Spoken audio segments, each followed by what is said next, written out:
오늘은 시편 강의 삶으로 예배를 쓰다 라는 제목으로 같이 은혜를 받고자 합니다. 오늘 본문인 시편 50편은 압삽의 시입니다. 압삽은 다윗 왕 시대 때 해만 여둔둔과 더불어서 이스라엘의 3대 악장 중 한 사람이었습니다. 그는 하나님께 예배하는 백성들을 보면서 외적인 형식을 갖추고 있지만 진정한 감사와 찬송이 사라진 것을 보았어요.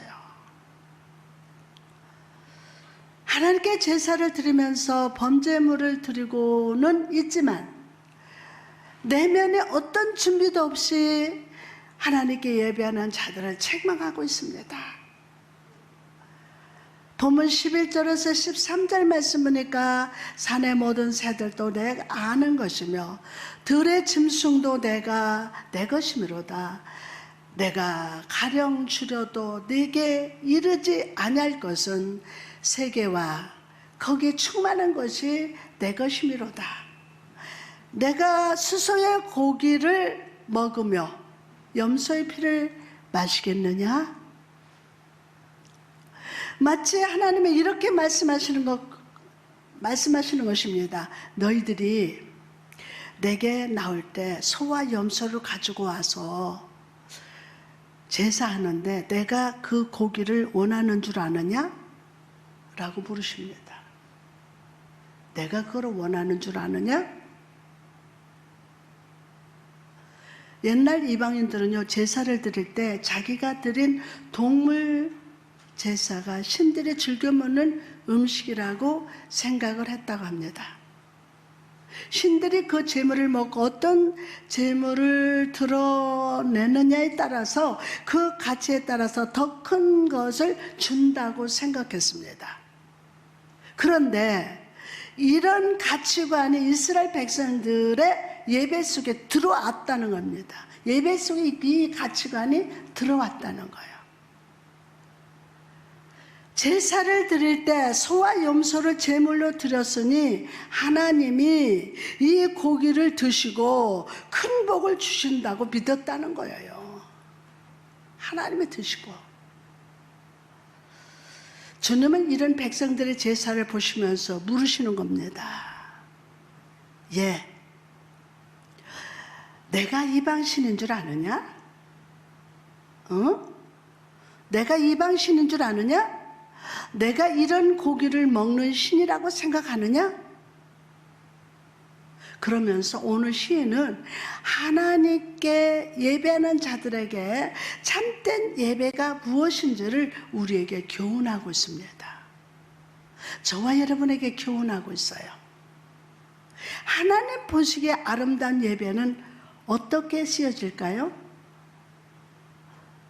첫째로 참된 예배의 주어는 감사합니다. 감사로 하나님께 제사를 드리며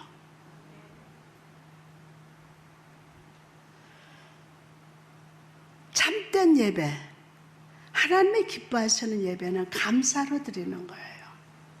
여러분, 감사는 히브리어 토다라고 하는데 경배하다, 감사하다, 찬송하다 라는 뜻이라고 합니다. 뭐한다? 경배하다, 감사하다, 찬송하다.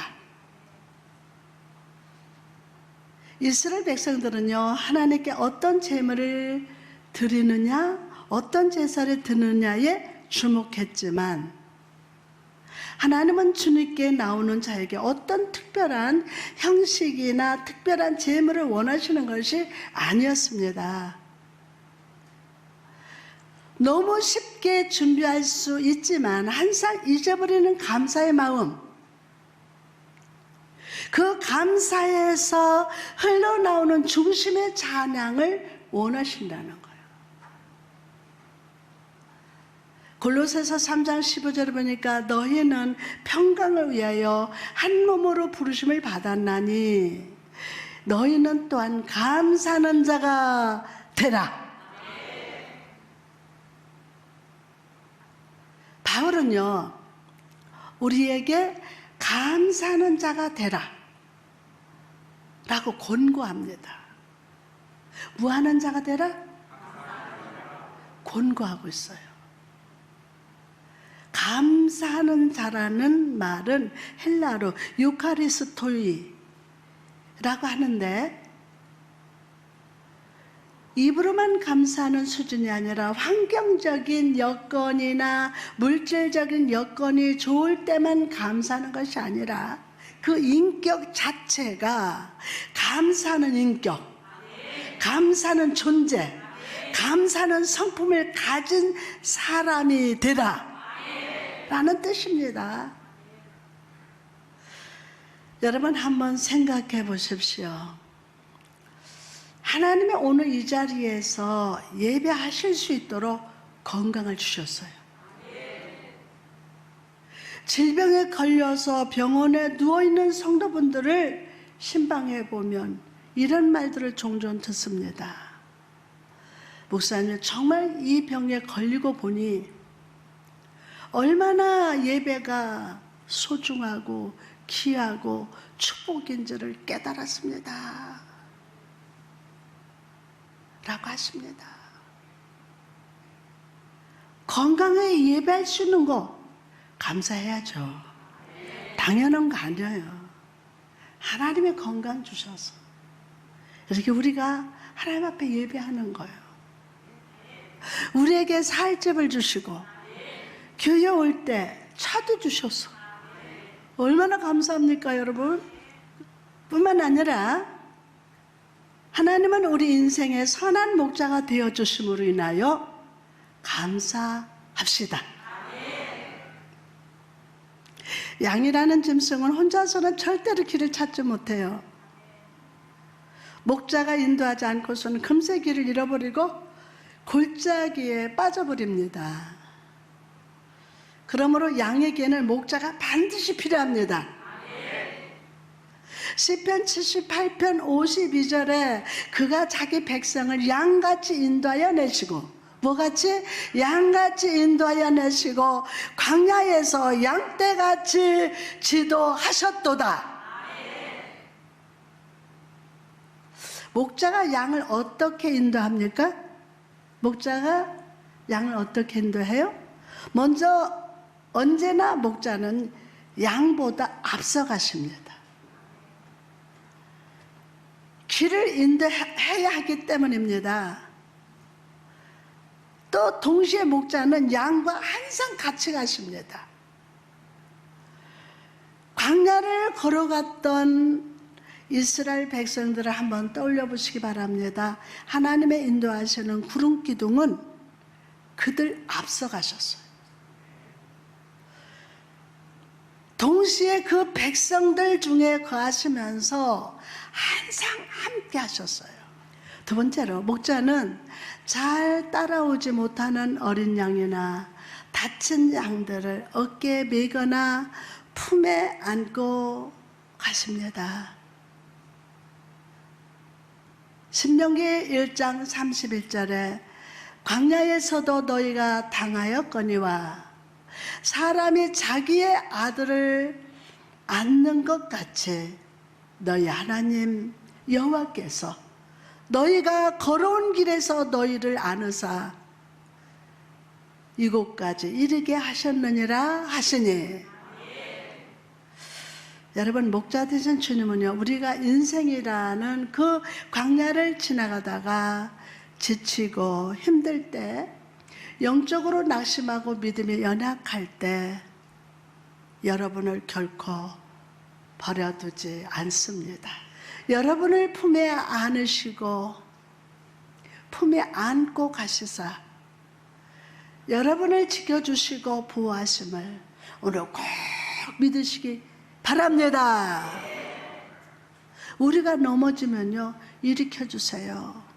힘들면 푸른 은혜의 초장에서 쉬었다 가게 하십니다.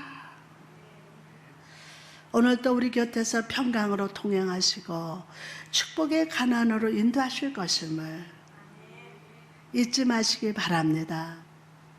다음으로 하나님 보시기에 아름다운 예배는 어떻게 씌어질까요? 두 번째, 참된 예배의 목적어는 약속을 지키는 삶이에요. 목적어가 뭐라고요? 약속을 지키는 삶이에요.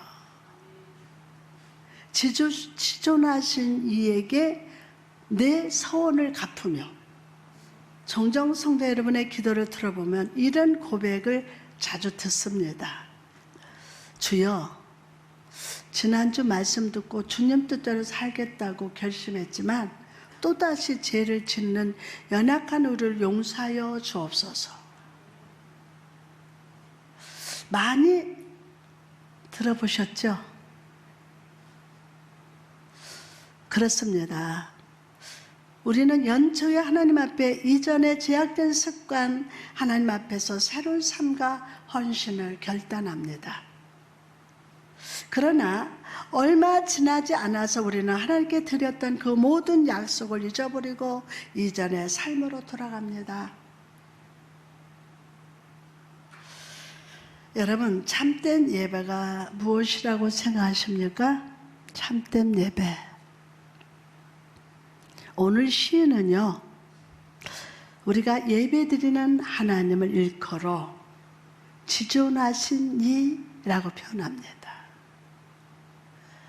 지존하시단 말은 엘루리온이라고 하는데 존귀하신 하나님, 압도적인 위엄을 가지신 하나님,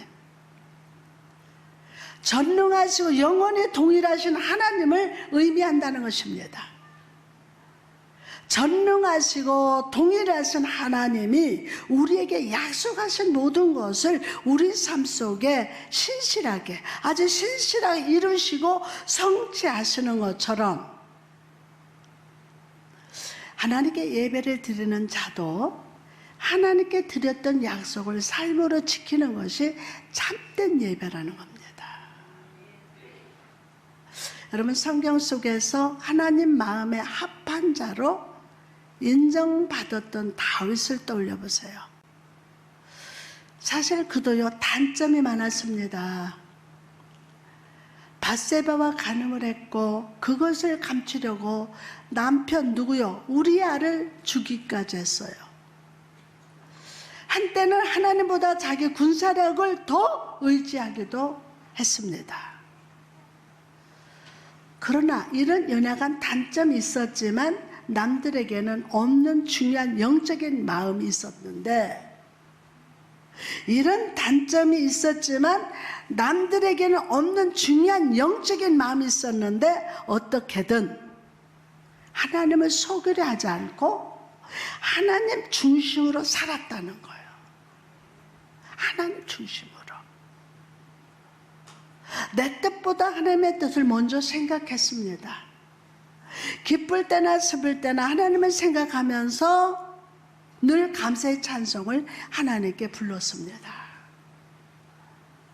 이전에 사울 왕은 물질에 대한 욕심을 부려서 아말렉의 좋은 가축들을 살려두고서 어떻게 해서 마치 하나님께 제물로 드리겠다는 거짓말을 했어요. 거짓말을. 그러나 다윗은요, 성전 건축을 드리고자 하는 마음을 품고 그 아들 솔로몬 때 성전을 잘 지을 수 있도록 필요한 모든 것을 철저히 준비함으로 하나님께 신실히 약속을 지켰습니다. 여러분, 한나를 떠올려 보세요. 한나.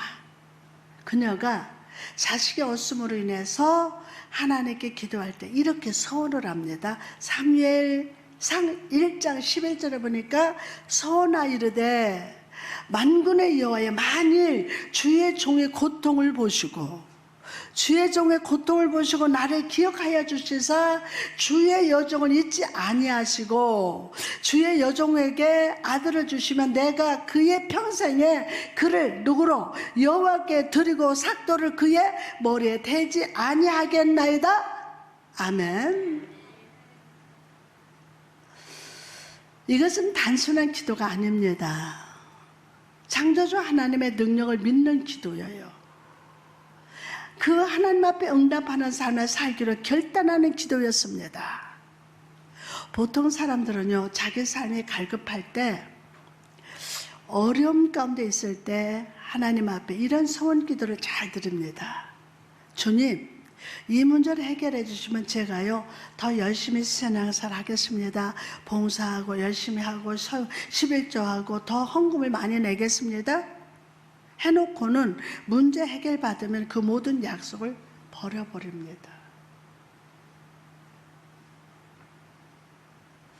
바치겠다 해놓고 안 바치고, 헌신하겠다고 약속해놓고 다른 일을 합니다. 하나님이 한나에게 응답으로 사무엘을 주셨어요. 그리고 젖될 때까지만 품에 안고 키우다가 성전에 바쳤어요. 성전에. 이렇게 하나님께 소원을 갚았던 한나를 하나님은 귀하게 보셨습니다. 그리고 아들 한 명도 낳지 못했던 한나에게 갑절로 축복해 주셨음을 믿으시기 바랍니다. 사무엘상 2장 21절에 보니까 여호와께서 한나를 돌보시사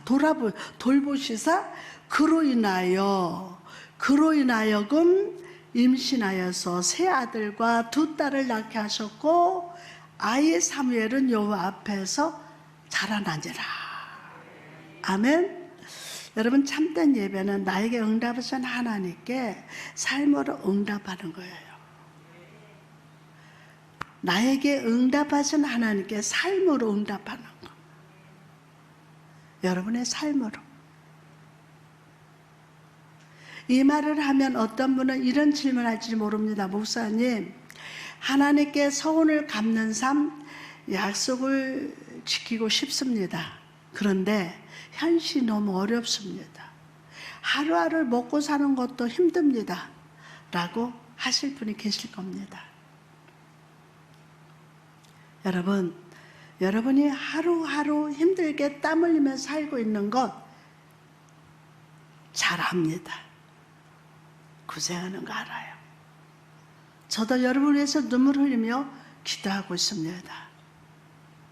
그러나 우리가 하나님의 읽으시기에 아름다운 예배를 드리기 위해서는 먼저 주님을 대접하는 자로 살아야 돼요. 다시 한번 먼저 주님을 대접하는 자로 살아갑시다. 주님을 대접하는 자로. 맨날 달라고만 하지 말고. 열왕기상 17장 9절 이하 말씀 보면요, 엘리사가 사르밧 과부를 찾아가는 장면이 나옵니다. 엘리야는 그 과부를 보자마자 물과 함께 떡을 만들어서 가져오라고 요청을 합니다. 보자마자, 야, 물과 함께 떡을 만들어 가지고 와. 그러면서 요청해요. 여러분, 이 말을 들었던 여인은요, 떡이 없을 뿐만 아니라 내가 가진 것은 한 움큼의 가루와 약간의 기름밖에 없다고 대답을 합니다. 이것으로 떡을 만들어 먹고 자기 아들과 함께 죽으러 간다고 대답을 합니다. 그런데도 엘리야는 더 당당한 목소리로 떡을 가져오라니까? 여러분, 이런 엘리야 요구가 어떻게 생각되십니까? 너무합니다. 그렇습니까? 너무합니다. 여러분 그러고 있습니까? 뻔뻔합니다. 너무합니다. 아무리 하나님이 보내신 선지자라 해도 너무 상식 밖의 요구를 하고 있습니다.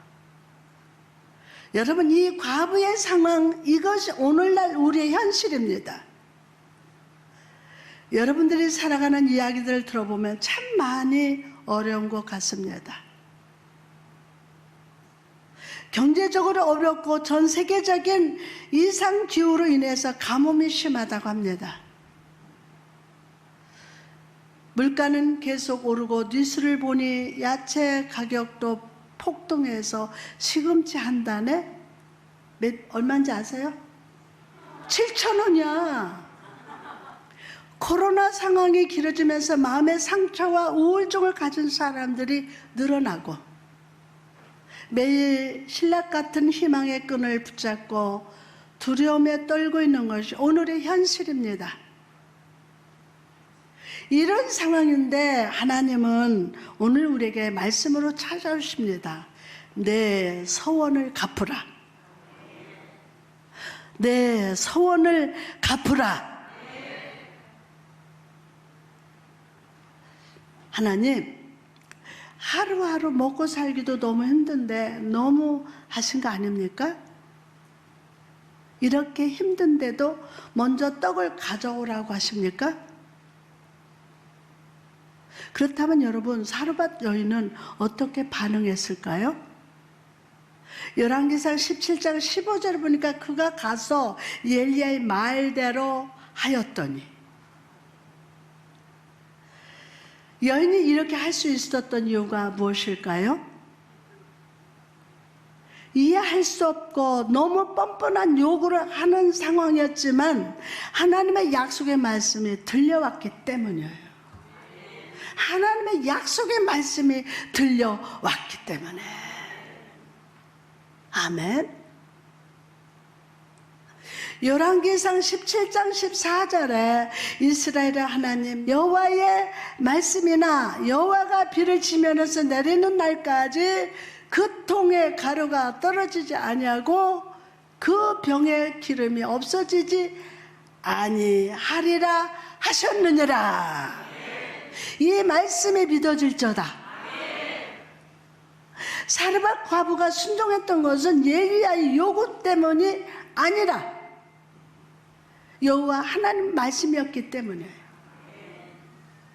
여호와 하나님의 말씀이었기 때문에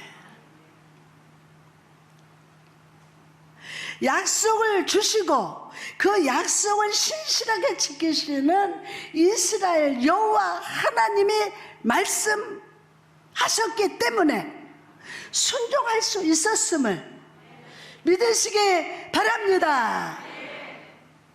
할렐루야. 그러면 여러분, 오늘 여러분 어떠십니까? 하나님께서 여러분의 마음을 불편하게 하는 감동과 말씀을 주실 때 어떻게 반응을 하고 계십니까? 혹시나 못 들은 척 하거나 외면하지 않으십니까? 왜 목사님은 설교 시간에 자꾸 이런 부담을 주시느냐 하고 원망스럽습니까?